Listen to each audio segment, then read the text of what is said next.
comprendre à quel point le virus est mortel. Comment ça a commencé?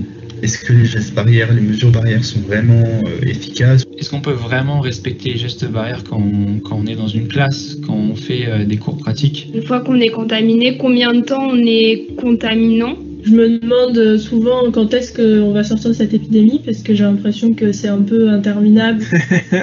Quand la fin de ce virus? Est-ce que les gens vont vouloir se faire vacciner tout de suite? On ne sait pas en fait.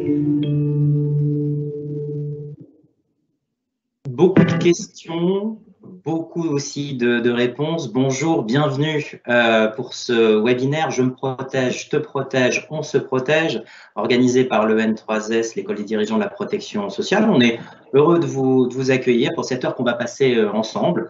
L'objectif, c'est de parler de ces gestes barrières, de cette crise sanitaire aussi, de ce fameux Covid-19 et puis de voir toutes les conséquences dans nos vies, dans vos vies, pour pouvoir mieux vivre justement tout cela. On va rentrer dans le détail, on va parler de plein de choses, des masques, des mains, des gels, etc., pour mieux vous informer. Alors on va déjà se présenter. François, je vais te laisser la parole. Merci Frédéric. Bonjour à tous. Donc, je m'appelle François Krabanski, je suis médecin. Mais pas un médecin comme vous avez sûrement plus l'habitude d'en voir, voilà, parce que je suis médecin de santé publique, c'est-à-dire que voilà, je ne soigne plus les personnes une par une, comme un médecin généraliste par exemple. Je suis un médecin qui travaille sur les populations, donc voilà, donc, tous les sujets, y compris les épidémies. Et je suis conseiller national à la MSA.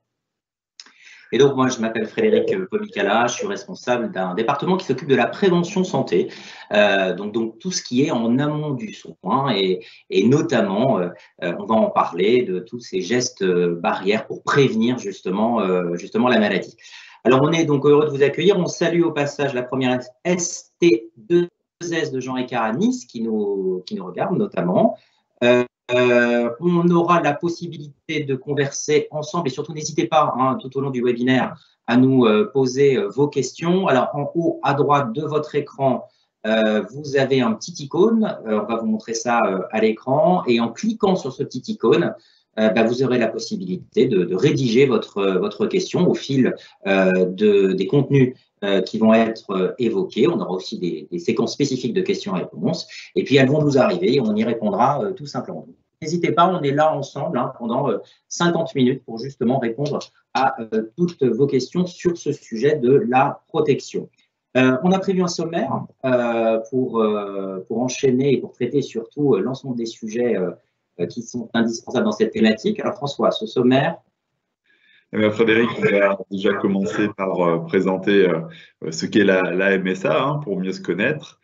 Et puis ensuite, on va aborder le sujet principal qui est de comment se protéger et protéger les autres alors, de la Covid, mais c'est aussi vrai pour la plupart des épidémies.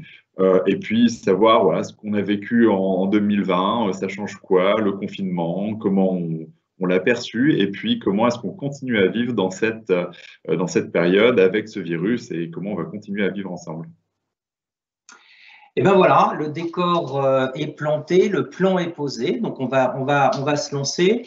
Alors on vous a dit, François et moi-même, qu'on travaillait, et vous le voyez à l'écran, pour la MSA. Alors on a posé la question aux jeunes, à certains jeunes que vous allez voir pendant tout le long du webinaire, en fil rouge. Mais la MSA pour vous, c'est quoi? Ça veut dire quoi? Et qu'est-ce qu'il y a derrière? Regardez, on en parle tout de suite après, pour vous donner quelques éclairages sur cette fameuse MSA.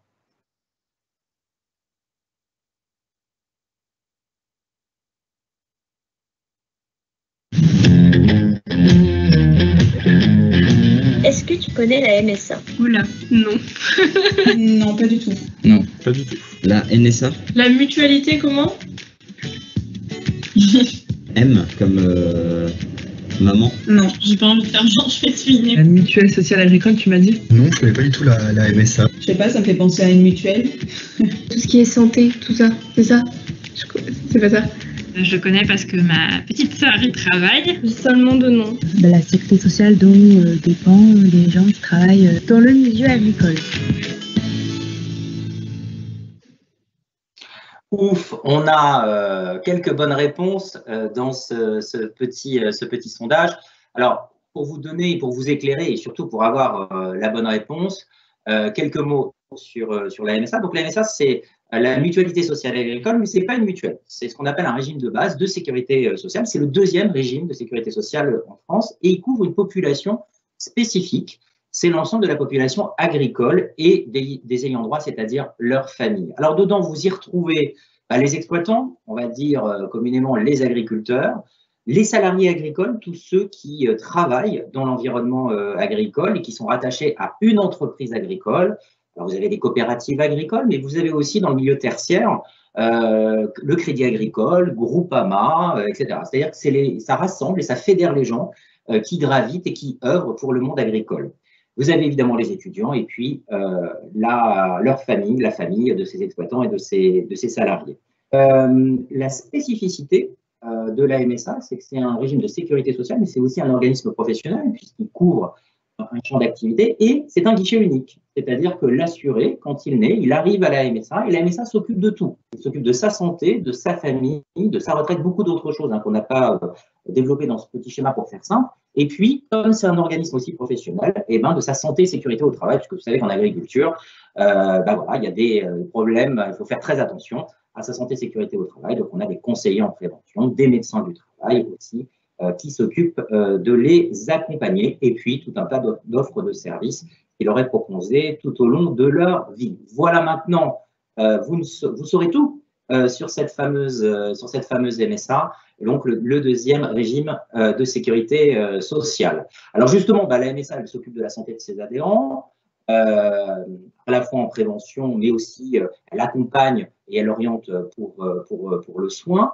On rentre donc dans notre thématique, je me protège, je te protège et on se protège. Et on va commencer par ces gestes barrières. Comment aujourd'hui on les applique, comment vous, jeunes, vous les appréhendez, vous les utilisez. On va regarder nos jeunes interviewés et qui vont nous donner quelques clés pour ensuite pouvoir les détailler ensemble.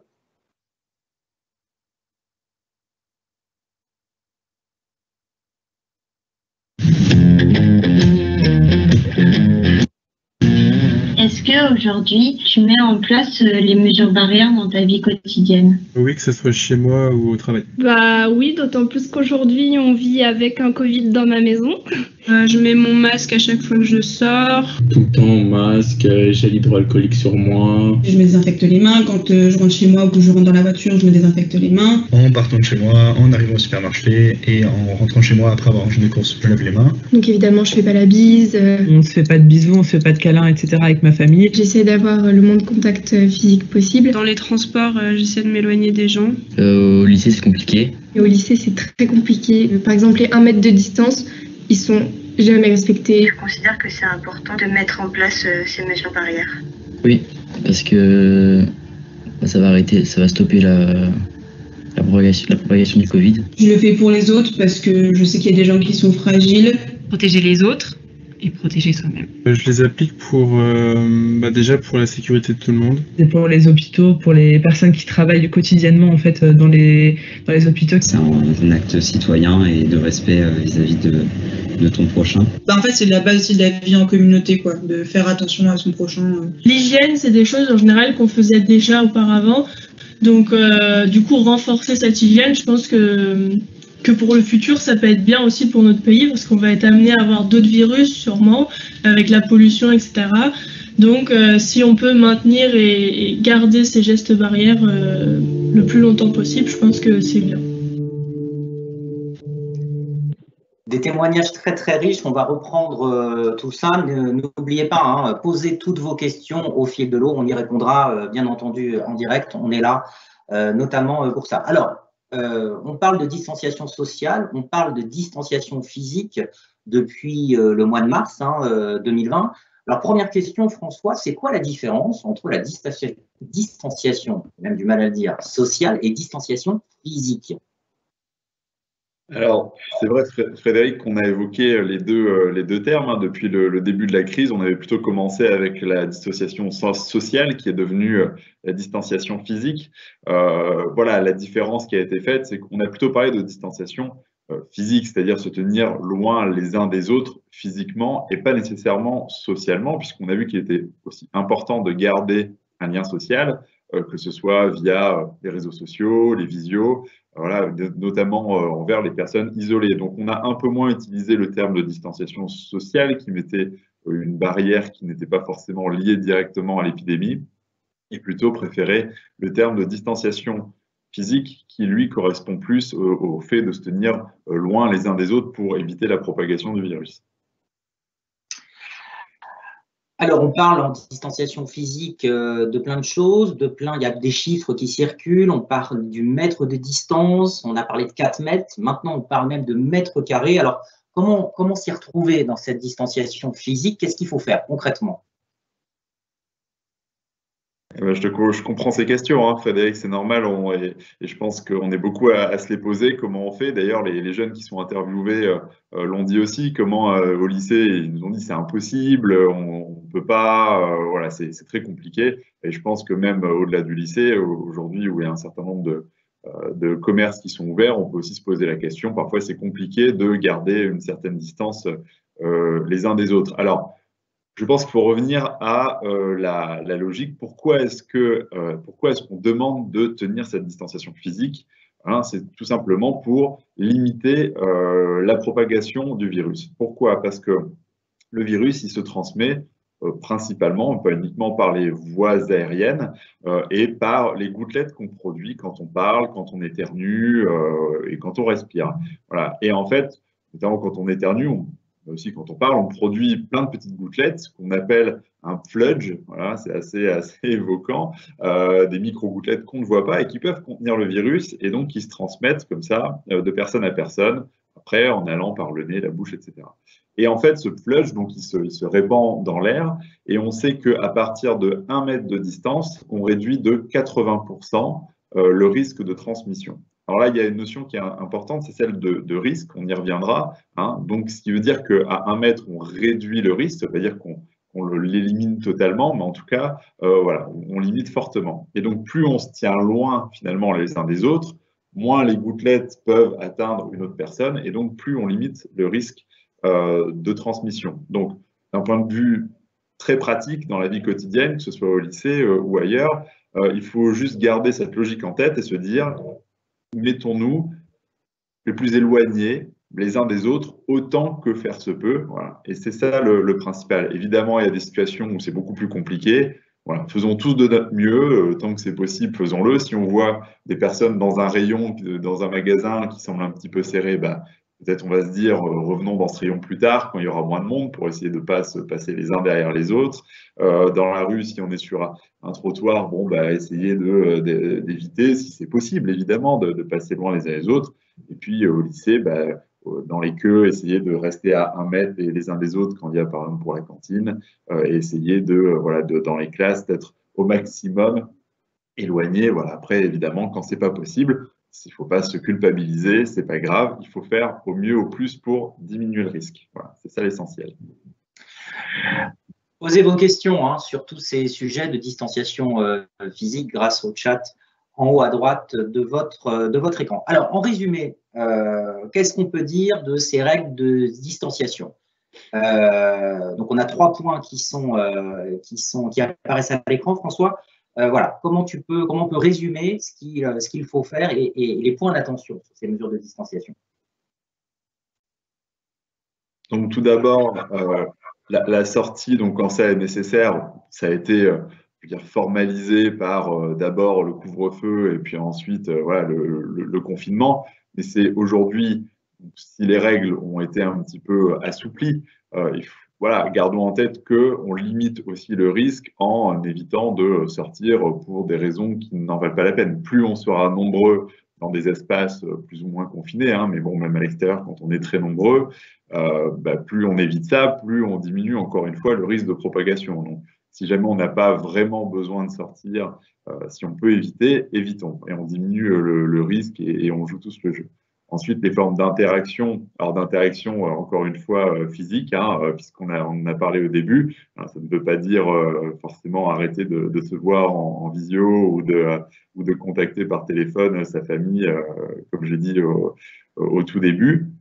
Il s'agit essentiellement de limiter les interactions physiques, hein, et ça, les jeunes qui ont été interviewés l'ont bien dit, on limite au maximum les contacts physiques, voilà, les embrassades, les câlins, les bisous et tout ce qui en suit, les poignées de main également. Donc voilà, c'est surtout ce type d'interaction qu'il faut essayer de limiter, encore une fois, pour diminuer le risque. Et puis en ce qui concerne la distance d'au moins 1 mètre, donc voilà, ça rejoint ce que j'ai dit juste avant, c'est voilà, plus on est loin finalement les uns des autres physiquement, plus on diminue le risque de transmission par les gouttelettes. Eh bien, parfait, merci hein, pour ces premières informations de données. Alors maintenant, on va rentrer un peu plus dans le détail après cette question de la distanciation physique. On va parler du lavage de mains.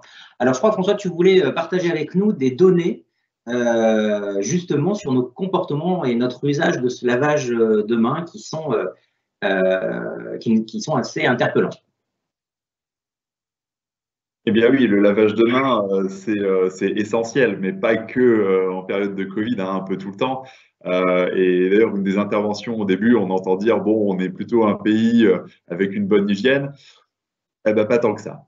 Alors, ce qu'il faut savoir, c'est qu'au niveau des infections, donc il y en a 90% qui sont quand même transmises par les mains. Alors, finalement, ça passe d'abord par les mains, qu'ensuite on porte à notre bouche, à notre nez. Voilà, c'est plutôt ça le mode contaminant, mais ça passe à un moment donné par les mains. Et que donc, quand on se les lave de façon soignée, on diminuerait de 30% le risque de maladies infectieuses, alors globales, hein, toute infection confondue, sur une année. Et donc, en termes d'hygiène, ce qu'il faut savoir, c'est qu'une personne sur 10, globalement, oublie de se laver les mains en sortant des toilettes. Hein, quand on sort des toilettes et qu'on se passe les mains même pas 20 secondes sous l'eau, enfin plutôt 2 secondes, ce n'est pas un lavage de mains, qu'on soit bien clair.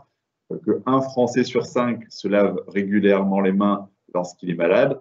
C'est toujours ça, mais c'est quand même pas, on est quand même loin de la majorité. Et donc d'éviter, en se lavant les mains aussi, de la refiler à d'autres personnes. Et aussi que 67% des Français se lavent les mains systématiquement avant de cuisiner. C'est déjà pas mal, mais bon, encore une fois, il y a une marge de progrès. 60% avant de manger et 31% le font après avoir pris seulement les transports en commun, alors que ça peut être un vecteur de diverses infections, et notamment les infections virales de l'hiver qu'on connaît tous bien, la grippe, la gastro-entérite, le rhume et autres. Alors, justement, on va parler dans quelques minutes et on va faire un exercice ensemble hein, sur ce fameux lavage de mains. Une question, on a tout ça avec nous depuis quelques mois, le gel hydroalcoolique. Donc, gel hydroalcoolique, savon, c'est quoi le bon usage? Il faut utiliser quoi? De quelle manière? Et c'est quoi la recommandation?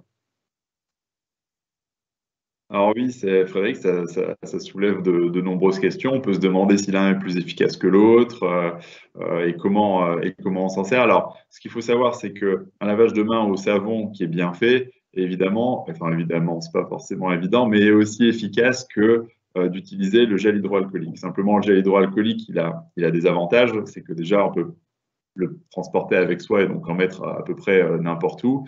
Et puis, c'est un petit peu plus rapide d'utilisation puisque le lavage de mains, on le verra un peu plus tard, doit durer 30 secondes pour être efficace. Voilà. Alors, justement, rentrons dans le vif du sujet. Faisons un petit exercice de lavage de mains puisque bien se laver les mains, ça comprend 9 étapes. Alors, je vous propose de prendre, ça c'est assez simple, tous nos mains.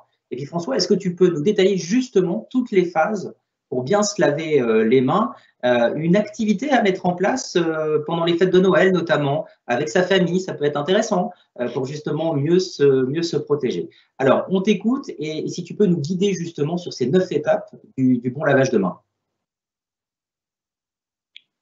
Oui, avec plaisir, Frédéric. Alors, simplement, voilà, ce qu'il faut voir, c'est que les étapes-là, encore une fois, je vais revenir aux raisons. Voilà, ce n'est pas à appliquer, je veux dire, de façon bête et méchante. Aussi, c'est pourquoi est-ce qu'il y a toutes ces étapes.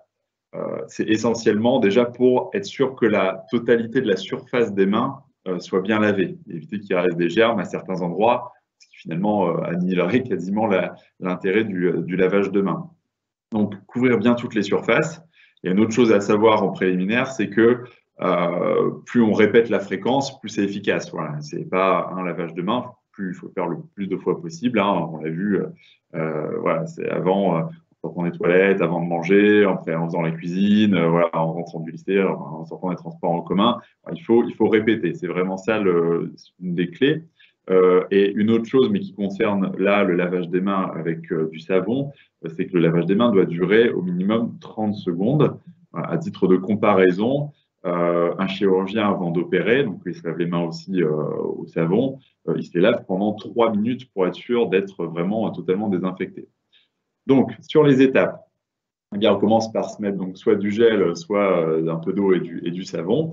On commence généralement par laver les paumes de main, donc la face intérieure, en les frottant les unes contre les autres. Donc là, on fait les 2 paumes en même temps. C'est très bien. Ensuite, on passe sur le dos de la main. Donc là, il faut les faire une par une. Donc on met les mains les unes sur les autres, comme ceci, et puis on frotte tout simplement le dos d'une main et puis la seconde. Donc là, on a fait les grandes surfaces, on va dire, mais après, il y a des surfaces qui sont un petit peu plus cachées, un petit peu plus difficiles d'accès, qu'on a tendance à oublier. La première, c'est en fait les surfaces qui sont entre les doigts. Et donc ça, pour se les laver, il faut en fait, une bonne technique, c'est de frotter les doigts en se les croisant comme ça et en s'assurant que voilà, la totalité de la surface entre les doigts sera bien nettoyée. La phase suivante, c'est le pouce. C'est aussi une zone qui est un peu difficile d'accès, qui n'est pas forcément toujours bien nettoyée quand on fait un geste un peu classique comme ça. Et donc là, il faut les faire pareil, un par un, en les prenant dans l'autre main, et puis on tourne comme ceci, et puis on fait un pouce, puis l'autre, et puis là, normalement, c'est à peu près bien. Il reste une dernière surface qui, en plus, est importante parce qu'elle est un petit peu encore plus difficile d'accès, qui est en fait le bout des doigts et qui comprend aussi un petit peu le dessous des ongles.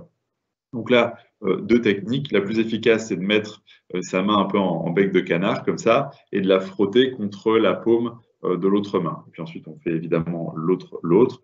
Une autre technique qui est un peu moins bien parce qu'elle ne prend pas moins en compte les pouces, c'est de se mettre les mains l'une dans l'autre et puis de frotter comme ceci. Voilà. Et puis après, évidemment, on rince. Alors, le rinçage, il faut essayer d'éviter de le faire. Ah, j'ai oublié les poignets importants. Après, même quand on a l'habitude de le faire, on oublie parfois une étape. C'est donc les poignets, oui, puisqu'en fait, ça évite qu'il y ait des bactéries ou des germes qui soient restés sur la partie juste haute de la main et puis qui viennent en fait par diffusion revenir sur la partie qu'on a nettoyée. Donc ça, très simplement, on prend le poignet dans sa main et puis on le frotte. Ensuite, on peut cette fois bien rincer ses mains. Et là, petite précaution, c'est d'éviter de faire couler avec les mains vers le bas, simplement pour éviter, si jamais il y a une partie qui est justement au niveau des poignets un peu moins bien lavée, que l'eau finalement ramène des germes sur la partie des mains qui a été lavée. Alors l'idéal, c'est de les rincer avec les mains à la verticale vers le haut. Simplement, c'est pas toujours simple parce que bon, ça peut mettre de l'eau sur les vêtements, donc, voilà. Mais simplement, même en droite, juste éviter que le flux d'eau ramène des germes, c'est ça qu'il faut comprendre. Et enfin, on se sèche les mains avec, si possible, un papier jetable pour éviter pareil, qu'il y ait des germes qui restent sur des torchons. Mais comme je l'ai dit au début, on fait du mieux qu'on peut. Et donc là, en essayant, plutôt en tapotant, en évitant de frotter, puisque c'est pareil, ça peut favoriser des transferts de germes sur différentes parties de la main. Et normalement... Pardon, je t'ai coupé, vas-y. C'est bon. Une question vient de nous arriver. Hein. Est-ce qu'on peut utiliser que du gel pour se laver les mains? C'est-à-dire, est-ce que, à force d'utiliser le gel, on prend des risques, notamment pour la peau? C'est des choses qu'on entend et qu'on a entendu beaucoup. Alors, on peut utiliser que du gel, hein, c'est pas un problème. En tout cas, en termes d'efficacité, ce sera très bien. Après, il y a des petits inconvénients sur le gel. Notamment lorsqu'on l'utilise fréquemment. Alors c'est vrai que il y a différents types de gels, il y en a de plus en plus, mais c'est vrai que vous avez sûrement vu, il y a des gels qui donnent un peu une sensation de moiteur, ou de coller un petit peu. Donc c'est vrai que parfois ça peut aussi faire du bien de se laver les mains à l'eau et au savon. Et puis il y a une autre chose, c'est qu'utiliser très fréquemment, ça peut aussi provoquer des sécheresses ou des petites rougeurs. Du fait de la fréquence, ce sont des choses qui ne sont pas graves en soi, mais qui peuvent être gênantes. Donc c'est vrai que d'alterner entre le gel et des lavages de mains à l'eau et au savon, voilà, ça permet de limiter ces aspects un petit peu irritants du gel hydroalcoolique, voilà, en sachant aussi que si jamais vous avez des sécheresses ou des rougeurs qui apparaissent suite à l'utilisation, vous pouvez aussi appliquer des crèmes hydratantes pour les mains qui sont très efficaces. Typiquement, moi, c'est ce que je faisais voilà, quand j'étais à l'hôpital et qu'on se lavait les mains à la sortie de chaque chambre. Hein. Donc là, on est à peu près 20 lavages de mains sur une demi-journée. Bon, il y avait des petites sécheresses qui arrivaient et je peux vous confirmer que les crèmes voilà, aident fortement. Voilà. Donc c'est bien d'alterner, ça évite ce côté un peu irritant. Peut-être garder le gel pour des utilisations en transport ou ailleurs qu'à domicile, puisque ça, on peut l'avoir partout. Et puis à la maison ou lorsque vous pouvez utiliser plutôt de l'eau et du savon. Alors, une autre question qui vient de nous arriver, c'est comment être sûr sur la qualité du gel? Qu'est-ce qu'il faut vérifier, en fait, quand on achète le gel hydroalcoolique? Est-ce qu'il y a des endroits où il vaut mieux l'acheter? Bon, techniquement, c'est vérifié quand même avant. Bon, je pense qu'il faut éviter, c'est comme partout, hein, les vendeurs à la sauvette ou se méfier de certaines commandes sur Internet. Si vous l'achetez en pharmacie, logiquement, il n'y a aucun problème. Je pense qu'aussi dans la grande distribution, les vérifications sont faites. En réalité, c'est un produit qui est assez simple. Voilà, c'est pas un médicament qui est très compliqué. Il y a peu de risques quand même. Donc voilà, simplement, si vous les achetez en grande surface ou en pharmacie, je pense qu'il n'y a aucun problème. Vous aurez un gel qui est suffisamment efficace. Merci François pour ces précisions. Hein, et n'hésitez pas à poser vos questions. Vous voyez, hein, on y répond au fil de l'eau. Alors, on va passer à un autre sujet. C'est ça et c'est ça, c'est les masques. Hein, à ma droite, le chirurgical et en tissu. Alors, la question, le port du masque est vraiment obligatoire. Je pense qu'on va passer vite hein, parce que nous avons tous compris que, évidemment, il est fortement recommandé. Alors, rentrons justement dans le détail sur l'efficacité des masques. On vous propose un schéma avec donc deux personnes qui sont distantes de 1 mètre. Et vous voyez, en partant du haut jusqu'en bas, vous avez différents cas de figure. Une personne sans masque devant une personne avec un masque FFP2. En dessous, un masque chirurgical sans masque. En dessous, un masque en tissu sans masque. En dessous encore, sans masque avec un masque en tissu. Et enfin, 2 personnes qui ont un masque en tissu. Puis vous voyez sur la colonne de droite, vous avez les niveaux de protection estimés. Et qu'est-ce qu'on voit c'est que le plus haut niveau de protection, c'est avec un masque FFP2. François va nous en parler dans quelques secondes. Et puis, ce qui arrive après, c'est évidemment des personnes qui ont chacun un masque en tissu ou, là pour le coup en tissu, mais ou chirurgical. Alors, première question François, c'est quoi ce masque FFP2 qui pourrait garantir la meilleure protection estimée? Alors, le masque FFP2, c'est un peu technique. En fait, c'est des masques qui ont un niveau de protection qui est différent des masques qu'on connaît tous. En fait, les masques, ils sont classés en 3 catégories, FFP1, FFP2, FFP3. En fait, ce qu'on appelle FFP1, c'est les masques chirurgicaux qu'on voit tous et qu'on utilise maintenant tous de façon très régulière, ou les masques en tissu, qui ont certaines capacités de filtration. Et les masques FFP2, c'est des masques un petit peu plus poussés, qui sont généralement beaucoup plus, qui sont à destination des professionnels de santé et qui ont une particularité d'être plus filtrants. Voilà. Alors en termes d'aspect, les masques FFP2, on les appelle aussi les masques canards. Hein, c'est des masques qui ont une forme avec une forme de bec qui va vers l'avant comme ça. Voilà. Et alors la différence entre les deux en termes de filtration, c'est que de façon assez basique, c'est pas absolu, et là ça l'illustre assez bien, c'est que les FFP1 filtrent plutôt le passage du porteur vers l'extérieur. C'est-à-dire une personne malade qui va porter un masque chirurgical va plutôt empêcher de transmettre les gouttelettes avec la maladie et un peu moins de les réceptionner. C'est-à-dire qu'un masque FFP1 va moins filtrer les gouttelettes qui arriveraient vers le porteur de masque, alors que le masque FFP2, lui, fait les deux, mais surtout protège le porteur d'éventuellement de gouttelettes qui transporteraient des germes pour le porteur. Alors, à titre d'exemple, d'un point de vue médical, les masques FFP2, on les utilise notamment lorsqu'on soigne des personnes qui ont la tuberculose. Merci pour ces précisions. Alors, autre sujet qui se pose pour les masques, c'est comment le porter. avec ces fameux masques en tissu et ces masques chirurgicaux. Alors, comment bien mettre son masque et comment retirer son masque? On a tous un masque à disposition. Je propose qu'on fasse encore un exercice. Est-ce que tu peux nous guider justement encore une activité pour Noël en famille? Comment bien mettre son masque et comment le retirer? Alors, très important. Frédéric, alors simplement pour revenir sur le schéma précédent, parce qu'il y a une notion tout de même, pour revenir encore un peu à notre fil rouge sur le risque, parce qu'au-delà des différences entre FFP1 et FFP2, il y a les différences de transmission entre qui porte le masque. Ça peut être important pour bien comprendre une chose, c'est que le masque, si on le porte, c'est pas tant pour se protéger soi, pour tous se protéger les uns les autres. C'est une mesure qui est plus une mesure collective qu'une mesure individuelle. Et en fait, ce schéma l'explique. Pourquoi? Parce qu'avec un masque chirurgical ou en tissu classique, donc on évite c'est plus le malade qui évite la transmission. C'est pourquoi quand il y a quelqu'un qui porte un masque en tissu ou chirurgical et qui est malade, il évite la transmission suivant le tissu ou suivant le masque, entre 70 et 90%.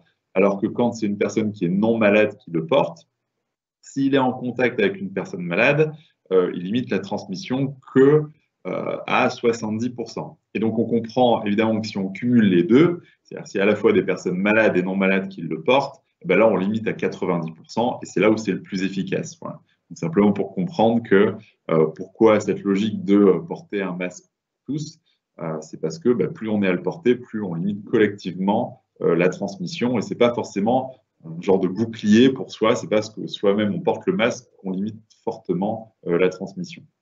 Voilà. Merci François pour ces précisions. Alors il y a une question justement intéressante qui vient d'arriver. Un masque en tissu, est-ce qu'il est toujours utilisable et efficace si on ne le lave pas? Parce qu'on a entendu que le virus mourrait en quelques heures. Alors, faut le laver ou pas ce masque en tissu?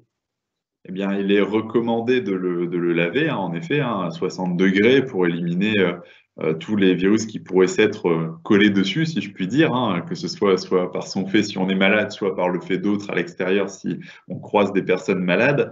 Alors en effet, sur les durées, je me souviens plus parce que les durées sont très différentes en fonction des matériaux, sur lesquels la durée de virus reste sur le matériau finalement, donc ça peut aller de quelques heures à quelques jours, il me semble, pour certains. Donc le mieux, c'est encore une question de risque.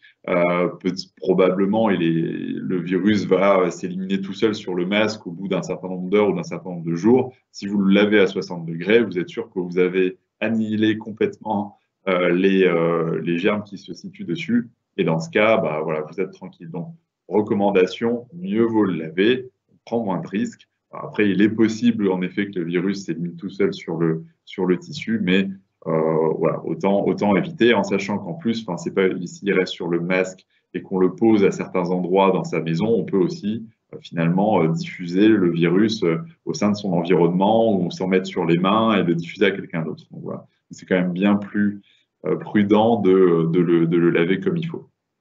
Merci pour ces précisions. Alors, allons-y sur les bons conseils pour mettre et retirer son masque. Donc, vous avez des dessins à l'écran sur ces deux étapes. Alors, François, les points de vigilance qu'il nous faut avoir justement dans cette entrée de masque et cette sortie de masque. Alors, encore une fois, Frédéric, là, l'idée, c'est de comprendre pourquoi est-ce qu'il faut bien mettre son masque. Alors, c'est pas juste pour embêter, c'est parce qu'il y a encore des conséquences derrière. Deux points essentiels qui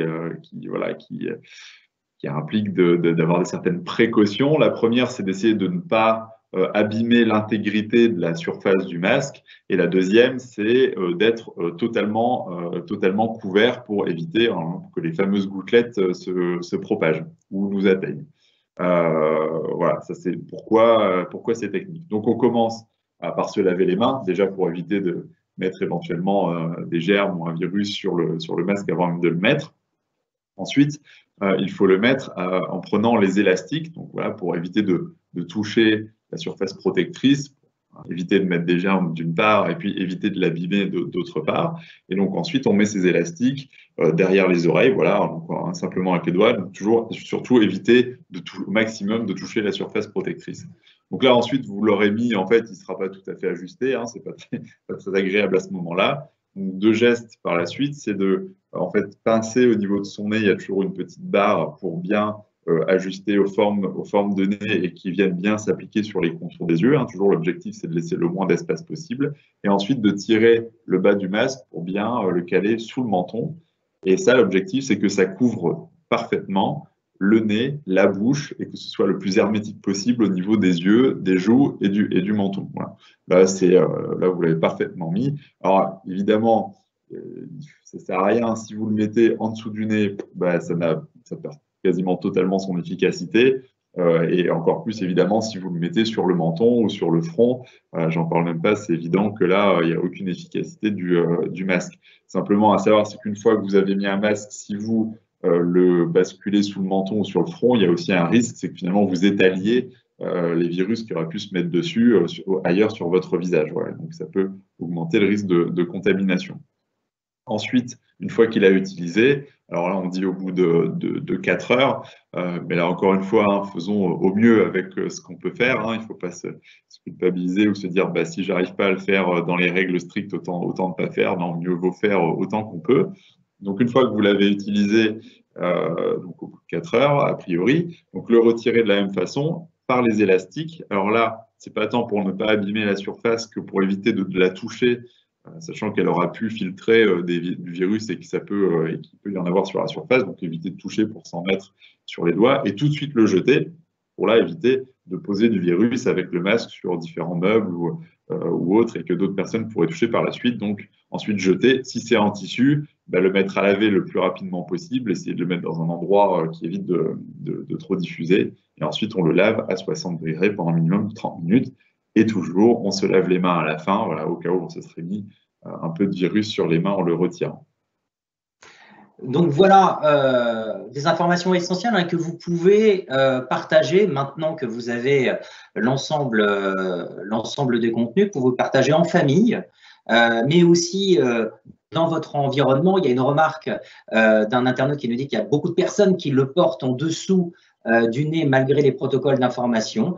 C'est le fameux « on se protège ». On peut expliquer pourquoi, avec les bons mots, pourquoi il est important justement de bien le porter, voilà, avec les informations notamment que vous avez sous les yeux et ceux que vient de vous décrire François.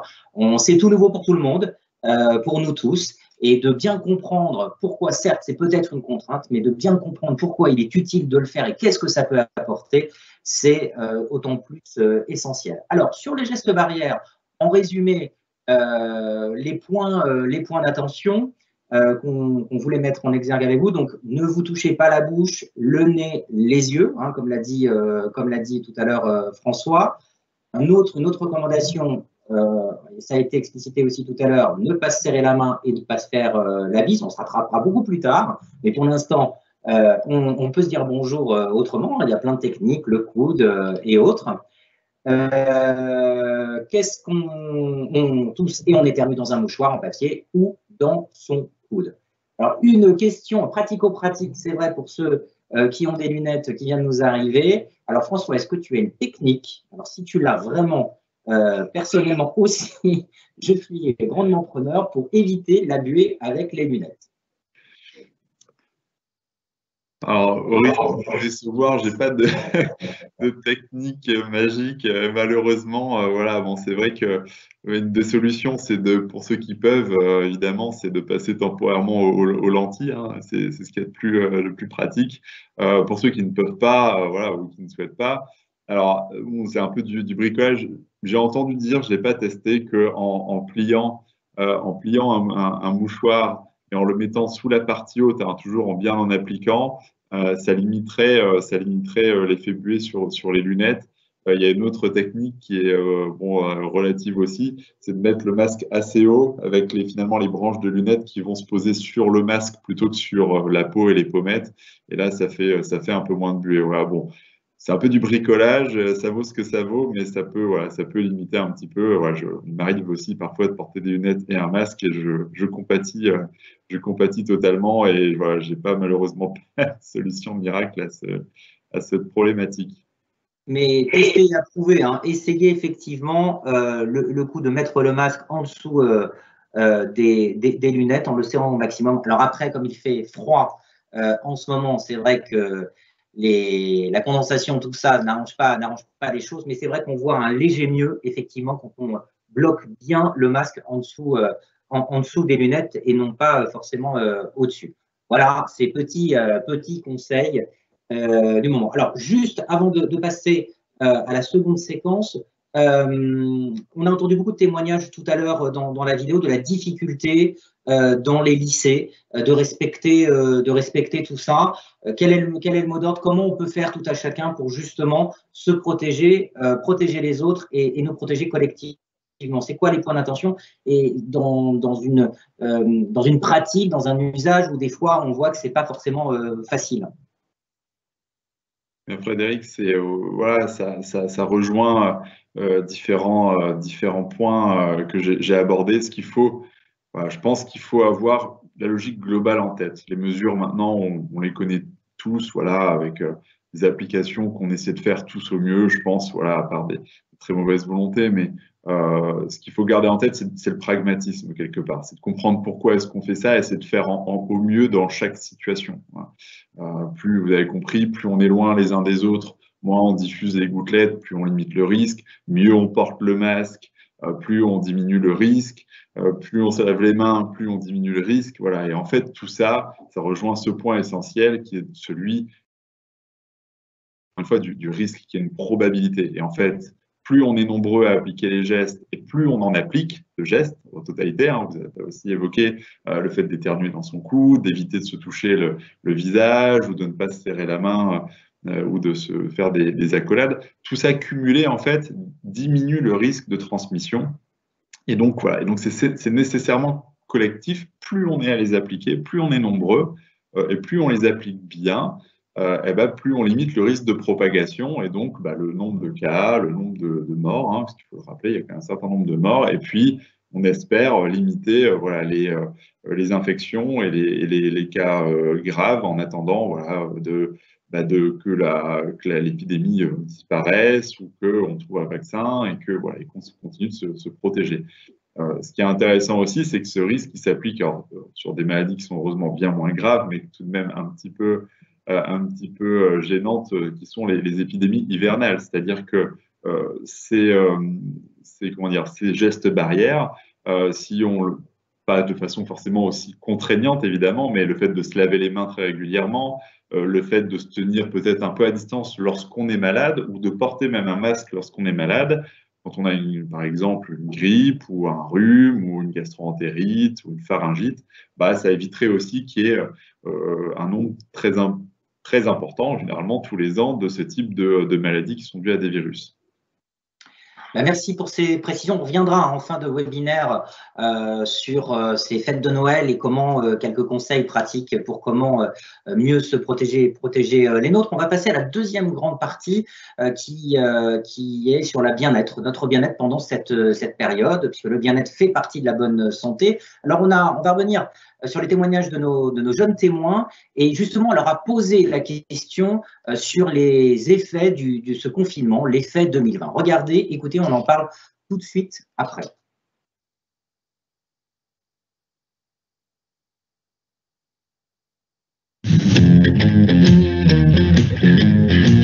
Est-ce que tu peux me citer 2 ou 3 effets négatifs liés au Covid? Je pourrais en citer plus que 2-3. Le confinement. L'isolement. Je vois plus personne. Plus pouvoir sortir, plus pouvoir aller voir des amis, plus pouvoir aller dans les bars, plus pouvoir aller en boîte. J'ai plus de sport, je fais plus de foot. Tous les soirs, il faut se dépêcher de rentrer, quoi. Très concret, en ce moment je suis en recherche d'emploi, donc c'est hyper compliqué, encore plus en ce moment, de trouver du travail. Le stress que ça provoque de toujours avoir peur d'être contaminé. Tu veux faire la bise, ou tout est calculé, tout est réfléchi par rapport à ce Covid. Quand je sors dans la rue, maintenant, j'ai envie de pleurer en voyant tous ces gens, enfin tout le monde, même moi y compris, avec des masques. Et l'aspect négatif qu'il y a dans le Covid, c'est toute cette perte de vie. Ça fait quand même crever beaucoup de gens. Ça fout une tristesse juste énorme dans la vie de tous les jours. Alors voici les effets négatifs. On va arriver très rapidement sur justement les trucs et astuces. On voulait partager avec vous les résultats d'un dernier sondage que vous avez à l'écran. On a posé, c'est un institut, Odoxa, qui a réalisé ce sondage. La question a été posée de la manière suivante. Actuellement, diriez-vous que le confinement est quelque chose de difficile à vivre pour vous? Donc vous voyez que la réponse oui à 57%, la réponse non à 43%, et pour les 15-17 ans, c'est à peu près 3 jeunes sur 5. Alors, qu'est-ce qui est le plus difficile à vivre pendant ce confinement? Ben voilà, c'est trouver un emploi, suivre les cours en ligne. Ça, c'est vrai que c'est pas facile quand ça devient une pratique à temps plein. L'inactivité, l'incertitude, le stress et la vie sociale. Et vous constatez que depuis le mois de mars, plus 14 points plus 14 points ressentis justement sur ce oui, sur les difficultés liées à ce confinement. Alors là, c'est un constat. Maintenant, les points d'attention et comment on peut pallier à tout ça, comment finalement bien vivre au mieux cette période si particulière. Concrètement, comment on fait? Alors, 3 points sur le bien-être global. François, si tu peux nous les commenter, les 3 points qui sont à l'écran, avec ces fameux plus qui sont importants, hein, le lien entre les uns et les autres. Oui, tout à fait, Frédéric. Alors, c'est vrai que finalement, c'est un peu de l'hygiène de vie hein, dont il faut, et puis beaucoup de courage aussi, hein, évidemment. Je pense qu'on est tous affectés. Enfin, les témoignages sont assez éloquents. Alors, tout d'abord, l'exercice, voilà, bon, ça c'est vrai dans la vie de tous les jours qui est finalement une épidémie ou non, mais encore plus lorsqu'on est isolé chez soi, que finalement on n'a plus le droit de faire du sport puisque les établissements peuvent être ou les terrains peuvent être fermés. Donc il faut trouver d'autres moyens de faire de l'exercice, alors adapté à sa condition physique ou à son âge. Voilà, au minimum, marcher un peu, si possible, profiter des autorisations pour aller courir ou faire un peu d'exercice à l'extérieur. Ce qui dit exercice, c'est un peu oxygénation et de voir un peu autre chose que son appartement ou sa maison. Il y a aussi des possibilités de faire de l'exercice chez soi. Hein. Il y a pas mal quand même de cours en ligne, de fitness, de yoga, de crossfit, j'en passe, et des meilleurs. Donc voilà, c'est essayer de garder une activité physique, éviter trop la sédentarité qui déjà joue sur le moral et peut avoir des impacts sur la santé à plus ou moins long terme. Ensuite, l'oxygénation, prendre l'air, hein, comme on dit, déjà ça fait un peu de bien au moral de sortir un peu. Et puis ça permet aussi de sortir un petit peu de la pollution intérieure hein, aussi, puisque même s'il y a des pollutions environnantes dans les grandes villes, il y a toujours plus de pollution à l'intérieur des maisons. Voilà, ce qui me fait penser à un conseil, c'est n'oubliez pas de bien aérer chez vous. Au moins une fois par jour pendant une demi-heure, même si en ce moment il fait un petit peu froid, pour éliminer un peu d'une part la pollution intérieure et éventuellement le virus qui pourrait être contenu dans l'aspect clos de votre logement. Et puis évidemment garder un lien social, hein, on revient sur ce qu'on a dit au début, si les contacts physiques sont à éviter, les contacts sociaux sont absolument à conserver. Il y a beaucoup de jeunes qui parlent de la difficulté de l'isolement. C'est normal, hein, c'est beaucoup plus simple de se voir dans la vraie vie, en face à face. Mais voilà, il y a des moyens de substitution, les messageries, les visios, le téléphone, pour garder contact, se demander comment on va, et puis surtout commencer à faire des projets pour la suite, parce qu'il n'y a pas de raison qu'on ne s'en sorte pas prochainement. Donc voilà, des bonnes habitudes. Et puis il y a un autre dernier conseil, même si ça demande un effort, voilà, c'est de se mettre dans un mindset, comme on dit, donc dans un état d'esprit positif et de se dire que on s'en sortira tous ensemble et voilà, on pourra tous se féliciter d'avoir bien agi et de cette sortie collectivement de cette crise. Alors justement, on a posé la question des trucs et astuces, comment on peut mieux vivre ce confinement. On va retourner donc voir nos jeunes témoins qui vont livrer quelques bonnes idées à prendre.